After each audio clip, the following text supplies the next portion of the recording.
also have got the drafting.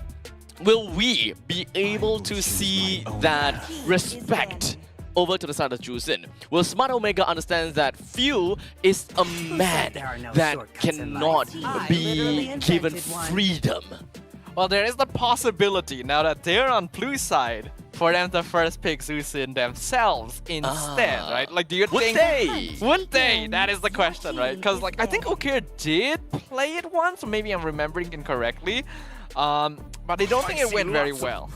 I think they gotta respect the Ruby. Like, to be honest, I feel like FlapTZ was just doing so well in the prior game as well. It's a very good synergy with both the Juicin, and alongside himself, it's just so difficult to kill, right? It's great for setups, great for sustains, great for baiting up fights as well.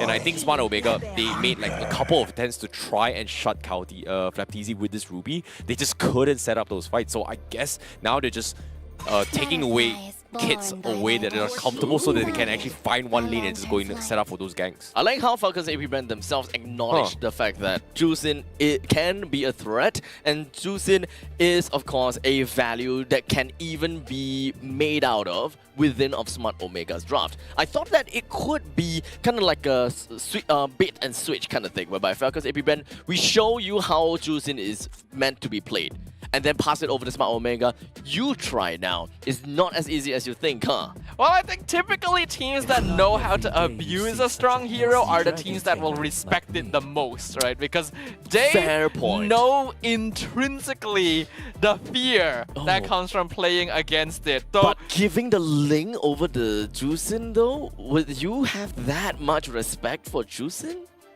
I think it's less of a... Actually, yes. Basically, what you're saying here, they have more respect for Juicin as a hero than adore you as a Link player. Oh! Whoa! That's the impression they're giving me. That's the impression. You know what? I can back you up just so that we can make that content. Yeah.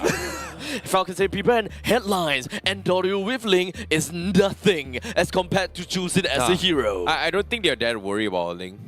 Just because if you base on historical data, like during MPLPH as well, like there was just so many links here coming from during MPLPH, you know, even MSC as well. There's just so many as well. It's just adjusting and adapting, right? Like, so I feel like in this situation, Falcon's IP brand, they can deal with Link, but they need other toolkits to kind of respond to this. And knowing their trends of playstyle, they do like to have those flexibilities to kind of adapt. And that's the Falcon AP brand that I know. Being flexible. Be water, my friend. Be water. If you pour water in a glass, be the glass. You become the glass. The shape. But is it half full or half empty? It is. Doesn't matter. It has water. It has water. That's true. Smart Omega now, they do have a Link, Minotaur, as well as a Faramis. Falcon's AP brand, they are pulling in the Kyle TZ, Fatty TZ. Okay, so some words. Firstly, I actually do quite like Smart Omega's draft. Minotaur and Faramis is a really powerful combination for straight up team fighting, because you have Mass CC and then you have the Netherrealm on top of that. But the Fanny is really scary here. We know that Kyle TZ can play this pretty well. No, I think like we have to thank Mara for all the spoilers, because think about this, right? Voice impersonation. How would you be able to speak a hero's voice impersonation if you don't play it a lot? You wouldn't be able to know anybody's impersonation. So whoever they impersonate is the hero that they either number one most played the most, or number two played the most recent. Like I think when you guys were watching, right, I knew it was a chip slide. You know, who says shortcuts doesn't exist in life? I literally made one.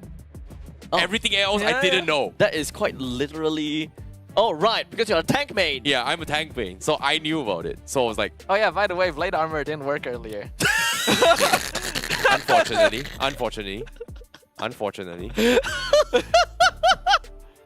But for now, we do not have any other heroes that really show that there is a need for Falcon's AP brand to build that for now. Because, I mean, if we are looking at a Claude, for example, that could definitely still be a probability, because Claude, when it comes down to the Blazing Duet, it's still very basic attack based. But I mean, you're not really looking out for the retaliation per se, because Demon Hunter Sword, you kind of get the HP back out of that retaliation. It's not too big of a deal. But oh, okay. What do you have for me? Okay, so if you have 2 lifesteal items, Blade Armor, if you can sustain the initial burst, Blade Armor still is stronger. But usually you need Hearth Claws to be able to counter the full combo of the Blade Armor. You need all that much? Yes, it's that much. Because if you can sustain through case. it, if, let's say I have Dominance Eyes, I have Anti-Cuirass and a Blade Armor, it's very difficult for any marksman to actually survive the retaliation. Understandable. I know that Vengeance is pretty scary. Okay, this is a Blade Armor game, ladies and gentlemen. It sure This is a Blade is. Armor game. You got Ling and Claude. This is when you do want to have that Blade Armor. And we have seen this composition work pretty well for multiple teams before. You would think that, hey, Ling, Claude, both game heroes shouldn't work together. They do. Hylos XP? Oh, Hilda! Wow. Boom. Okay. Okay, Interesting. This is a very interesting draft. Wait, Hylos XP. The thing is, whenever I'm looking at a Hylos XP, I believe that the main reason why you would want to do that is because of the Ring of Punishment. It slows down enemies' attack speed. It's great with auto attack heroes, but Falcon's AP brand don't have anyone that really uses that.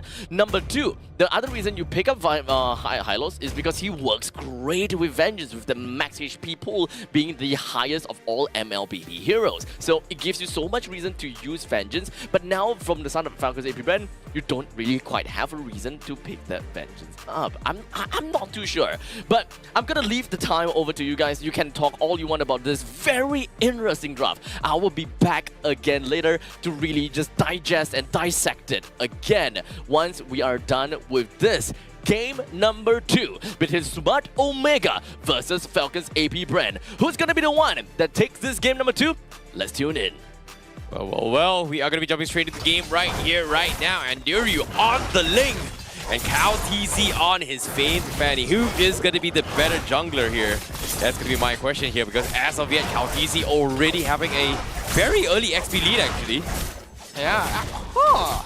You are right. So that means that Endoryu has already been potentially messed with a little bit. No. Like, I'm kind of curious. Where did Kaltizi get that extra EXP well, he from? started on the on the purple side, whereas Anduri started on the red side. But I'm surprised he didn't go for the purple side, anticipating that Ogwen is going to be here. And guess what? It kind of paid off, and now they are going to try and extend this fight. Ogwen forces a very early flicker by Smart Omega. So beautiful start here coming from Smart Omega.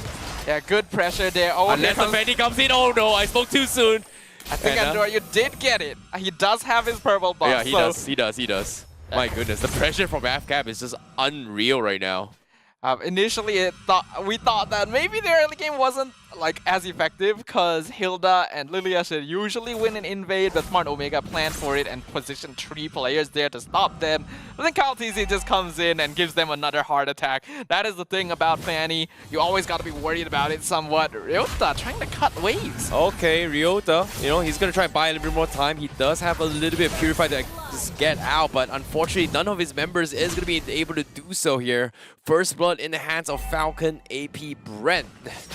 I feel like there could have been a bit more communication there. You gotta tell him Lilia's coming. Hold on though. Oh, and Diryu, here comes the Blade of Tempest here, going for the combo. Ogwen is able to buy a little bit more time, but still, down towards the last tick, they cannot commit to the fight, and this is why you gotta respect Ogwen's robe, just making so much space. Yeah, and Diryu actually made a slight mechanical misstep there. Oh, well, hold on before we continue. Wait, what is going on? We're just having fights after fights. Yep, it's just the wrist line. He's fine. Okay, back to that. Yeah, and Doryu made a mechanical mistake. He actually missed the dash on one of his swords, which made him a little bit slower in outputting damage. I think if he landed that, he could have gotten an extra 1 or 2 auto attacks out, and that would have been enough to finish off Ogwen. Oh, now here comes the cables coming in from Kyle TZ. He's looking to try and catch someone. Unfortunately for Smart Omega, they do have the Nether Realm available for Ook here, so probably they are going to play this a little bit carefully, unless, well, in this case, Ogwen, oh my goodness, you annoying little Hilda. He is going to try and delay Anduri further as he tries to harass his way through. Smart Omega, they've got 3 men. Do they want to actually finish him off? Yes, they do. Retribution has been used. Ogwen forces another flicker to get out to safety. He needs to run. Do they punish this? Yes, they do. And Falcons finally loses a member, but at the same time here, Cal TZ already in the turtle, trying to contest this. Oh boy, can they steal this in time here? Looks like the rest of Smart Omega is looking to try and finish boss. But Caldeezy still gets it as well, but he needs to get out because now he is going to be scouted out by Anduri. The rest of Smart Omega looking to finish them off, and they will get 2 more kills in the bag. I'm personally not too sure if that was worth it. Well played by Kyle to steal Turtle away. Oh no, Ogren! Oh, okay, he's fine, he's fine. Andrew, he's going to be able to get out here on this link. This time, Smart Omega on the driver's seat. This is one of those situations where Ogun wished he took Execute instead of that would have actually gotten the kill. But yeah, I do feel like AP Brand made a slight mistake trying to force that. Yes, Kyle was able to steal the Turtle away, but it was really well-timed Minwen Fury to catch him midway because he knew that would potentially be coming. And then they were able to punish. So Smart Omega with a slight lead here, but if we look at the farm in total, actually, the net worth isn't all that much different. Yep, and again, Ogwen continue to just punish and endure you, and there's nothing really much Smart Omega can do. Like, what do? Do you send your mid lane to back up? Do you send the Minotaur to back up? Because neither or, this is nothing much you can do. And now Caldeezy, he's going to try and run ham up top to get a couple kills here, and in this case, not going to be able to find one for now. I think Falcons basically just want to spend this early game being a little bit annoying. They weren't really able to get the snowball they were hoping for, so now they're just kind of gonna fly around Smart Omega, a bit like that mosquito you can never really catch, and try to disrupt their gameplay by forcing rotations. Oh boy, now Ogwen, he needs to make a run for it. He's been extremely annoying. Nice sidestep with the Cyclone Eye as well. He's actually able to get out. And Caldeezy looking to try and catch even more. The Nether Realm has been used to disengage, but the damage is a little bit too much. Fuse will be able to find one. And now Ryota trying to get out of safety with this high loss. One more tick. Is it enough? No, they do not, unless Ogwen. Oh no, Ogwen! He is gonna come in out of nowhere. Surprise, brother. Surprise, you ain't running, brother. That is the art of hunting, and it looks like Ogwen had a centaur on his hunt list here. Falcons AP Brand, they found the rotation they were looking for. They were kind of flying around, being annoying to Omega, wanting them to use resources to commit for a fight, and Omega bit the line, hook and sinker, falling into the trap. Oh, well, speaking of a trap here, Smart Omega, they're full-on aggression despite that devastating loss. They are going to try and pull Ogwen once more. Can he get out? He's got the protection and the shield so far. He forces the Tempest of Blades and no value. And just like that, Smart Omega has to back off. All things considered, though, Smart Omega not in a too bad spot. Only about a 2K net worth lead for AP Brand right now. And if they're able to continue maintaining this difference, Joeman and Doryu can reach the point where they actually scale up to do a lot of damage. That is just disgusting. Like, Ogwen, yeah, this is why you gotta pay attention, Ogwen. Like, him on the Hilda, he's just breaking every single tempo and rotation that Smart Omega is trying to do, and because of just him, he's forcing fights now, and guess what? They do find few in the process. Magic Black Shoe comes in, can he buy a little bit more time? He's gonna get King comboed all the way through. Ukir finds the kill, and FCAP, they're not even fighting. Yeah, we can see good macro sense here from Falcons AP Brand. They try to save Few, realize that, yeah, we're probably not going to be able to save Few. Instead, they send Caldeezy to bot lane to split push, get a free tower, get the wave pushed in. Ogwen continues annoying Andoryu, and basically forcing Smart Omega to be the ones dancing to their tune. Oh my god, Andoryu getting completely bullied out here. Now he's going to be forced to recall back into base, and Ogwen continues his stalk here as he continues to stalk Andoryu for the longest of time, and it feels like they have a very, very serious love-hate stalking relationship right now. Would you really call it love-hate? I'm pretty sure that AP Brand are very happy to be chasing them down. If it's love-hate in terms of AP Brand loves it, Omega hates it, then yeah, I agree. Okay, now Ogwen, he's gonna try and back off a little bit here. We do see the rest of Smart Omega calling in the cavalry to kind of stop Ogwen from chasing Andrew, and it's somewhat working out right now because FCAP, they're just body checking, they're just, damage testing, checking the waters here. But as soon as I say this, Caldeezy, he sees Joel, he's looking for a couple of jabs here. Joel forces the Blazing Duet to disengage, as well as the BMI, but aside from that, FCAP just, having full control. Flapteezy, however, though, in the back lines, he goes in for a penalty zone, he catches on 3, he is going to be able to catch a little bit more. That's going to be 2 down from the side of Smart Omega. While you're so focused on Ogwen, Flapteezy is going to be the ones that sneaks up on you and jumps on you. Oh, even Endor, you're gonna be forced Oh, back no. here. Could be in trouble. No, he should be fine. I think Gwen, I'm here. How are you? Endor feels like a tennis ball right now. But yes, I think this is fine. Personally speaking, Omega needs to be slowing it down. They're already finding themselves behind. I don't really think they need to be forcing fights. They can actually afford to give up objectives here and there and instead try to widen the map to give Jome and Ondoryu a bit more space to farm. Unfortunately, they did still try to commit. Gwen, again, you know, so adamant, so insistent against Andrew, and because of his, you know, resilience, he is able to force the Tempest Blade as well as almost force a retribution, but it is good enough to slow down Andrew even far further because look at this, Kaotizi, he's level 12 now. Kaotizi very comfortable. He did get picked off once, but otherwise this game has been in his control and AB Bren just get a free tier 1. You could see that Smart Omega, because of repeated engagements where they really didn't have to, they find themselves now at enough of a disadvantage that AB Brent can just poke down their structures. Yeah, but speaking of which, the timing! Kaotizi! This guy, he sees the future! Like, how does he know? He actually timed that perfectly. Like, that was perfect! He knew exactly when Endor wanted to jump down the take the jungle camp. Goodness, that is some foresight coming in from Kaotizi. He knew exactly what Andrew was about to do, and now Kaotizi through the middle turret from behind. Ukir just get completely assassinated, and he got in and got out. Smart Omega just did not see that coming at all. I see here why Fanny is getting banned so frequently. Such a dangerous hero, but they're still continuing. Yep, and Diryu now looking to go for the Tempest Blade, but instead of continuing, he actually backed off to help his teammates now. And Flaptizi is still surviving with the Body Smith armor, and he's not even dead. He was able to set up a fight, and with the Nether Realm, Smart Omega backs out, and FCAP says, we are out of here as well. Omega are so far behind. You can tell that they just have no money, no items at all because of how long they were doing damage, and Flap just didn't feel it. Falcon's AP Bren are clearly in a place of comfort.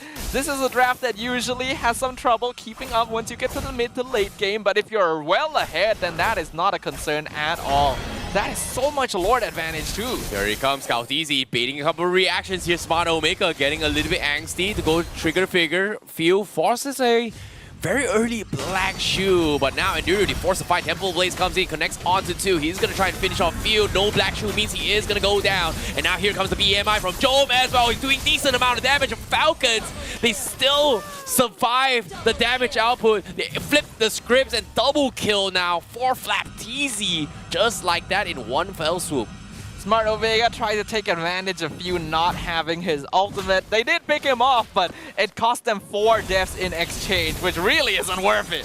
Yep, speaking of worth it right now, to force another Nether Realm coming in, even the tier 3 will fall. Smart Omega just has no answer at this point.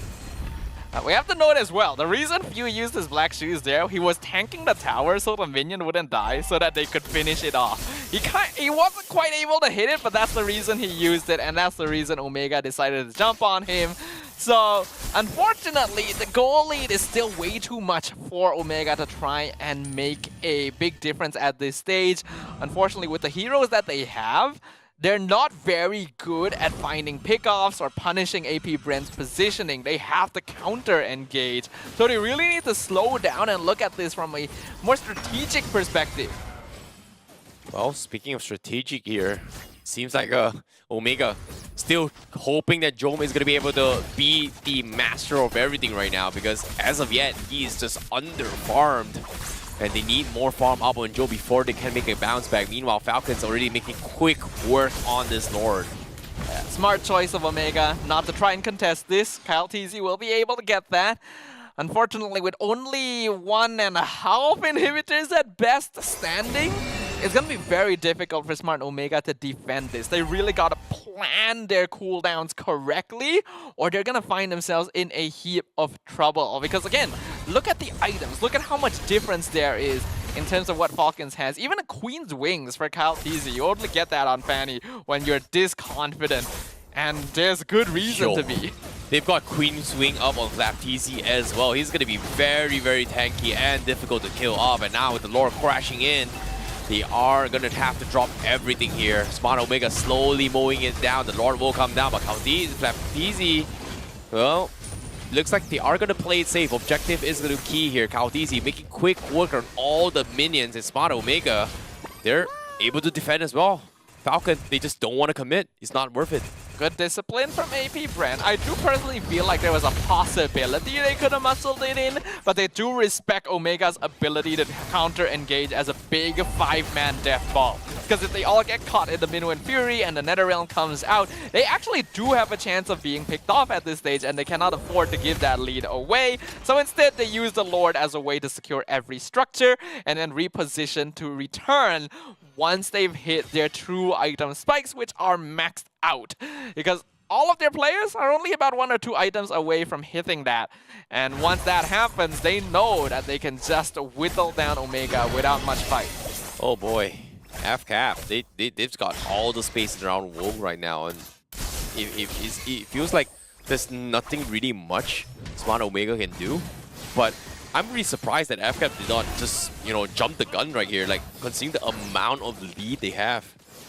Unless Ogwen says he just wants to be a little bit more personal, because right now he's taking a little bit too much damage. Andrew is trying to fight back, but he gets two-shotted by Super Marco as soon as he gets out of the iframe. NetherRealm has been used, but not used for Andrew, because right now FCAP is collapsing onto this. Unstoppable for Super Marco. Mega kill for Flapteezy. They will pick them all one by one, and only Ukir is left, but the crystal is done. FCAP 2-0. AP Brand thought they might have to wait for the next Lord to finish things off, but they found their window of opportunity and caught Smart Omega with their pants down.